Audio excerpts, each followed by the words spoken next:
భీమవరంలో పవన్ టార్గెట్ గా ఒక రేంజ్ లో సెటిల్ వేశారు సీఎం జగన్.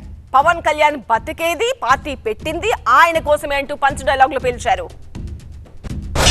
బాబు ముఖ్యమంత్రి అయితే చాలు, అవే నాకు 100 కోట్లు అని, బాబు కోసమే తన జీవితం అని, అందుకు అంగీకరించని వారిని తన పార్టీలో కూడా ఉండకూడదు అని తన సభల్లో ఉపన్యాసాలు ఇచ్చే వాడిని బహుశా ఎవరిని మనం చూసుంటాం, ఒక్క ఈయన తప్ప.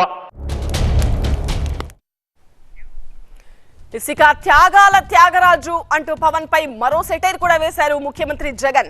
చిత్తం ప్రభు అంటూ బాబు ముందు మోకరిల్లడమే పవన్ కు తెలుసన్నారు సీఎం. ఈ దత్తపుత్రుడికి ఆ బాబు పొత్తులో ఎన్ని సీట్లు ఇచ్చినా ఓకే, ఏ సీటు ఇవ్వకపోయినా ఓకే. చిత్తం ప్రభు అనే త్యాగాల త్యాగరాజుని మాత్రం ఇప్పుడే ఈ దత్తపుత్రుడిలో మాత్రమే చూస్తాం. ప్రజల కోసం త్యాగాలు చేసిన నేతలను చూసాం, కానీ ప్యాకేజ్ల కోసం సొంత వాళ్లను సైతం త్యాగం చేసిన త్యాగాల త్యాగరాజు పవన్ అంటూ సెటైర్ల మీద సెటైర్లు వేశారు సీఎం జగన్. ప్రజల కోసం త్యాగాలు చేసేవాడిని చూశాం గాని ఏకంగా ప్యాకేజీల కోసం త్యాగం చేసేవాడిని మాత్రం బహుశా ఎప్పుడు చూసిండం. ప్యాకేజీల కోసం తన వారిని త్యాగాలు చేసే ఈ త్యాగాల త్యాగరాజును మాత్రమే చూసింటాం. విషం విషం కలిస్తే అమృతం తయారవుతుందా అంటున్నారు జగన్.